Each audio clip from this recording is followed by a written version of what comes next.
అందరికి good morning అండి. ఈ కనపడతాయి కదా ఈ బోట్లు, మొత్తం 4 బోట్లు, చాలా పెద్ద బోట్లు. ఇవన్నీ చాలా పెద్ద బోట్లు. ఈ బోట్లు పాండిచ్చేరి అని, పుదుచ్చేరి అని అక్కడ బోట్లు. ఈ బోట్లు ఇక్కడ జువల్దిని ఫిషింగ్ హార్బర్ లోపల కట్టేశారు ఈ బోట్లని. ఈ బోట్లు కట్టేసి దగ్గర 9 నెలలు అయిపోయింది. ఈ బోట్లు బోట దాటి రామాయపట్నం శనాపాలెం దగ్గరకు వచ్చి సముద్రం దగ్గరికి వచ్చి ఊరి దగ్గరికి వచ్చి వీళ్ళు సముద్రం యాడ్ చేస్తున్నారు. వీళ్ళు సముద్రం యాడ్ చేసుకోకుండా ఈ లోకల్లో ఉన్న వాళ్ళని రాయిలతో కొడతాం, కళ్ళతో కొడతాం అలా చేస్తున్నారు. మనోళ్ళు ఒకరోజు కాపు కాసి ఈ బోట్లన్నీ లాక్కొచ్చేసి ఇక్కడ కట్టేశారు.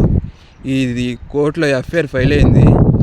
ఇప్పుడు తమిళనాడు స్టాలిన్ కూడా ఈ బోట్లకు ఏ సమానం చెప్పలేకపోయాడు. అలాగే కలెక్టర్ కూడా ఏ సమానం చెప్పలేకపోయాడు ఈ బోట్లకి. ఈ బోట్లు కలవాడు బాగా బలిసినాడు, అందుకని ఈ బోట్లు ఏడా కట్టేశారు. దీని కింద కానిస్టేబుల్ 10 మంది రోజుకి ఆ రూమ్లో ఉంటారు వాళ్ళు.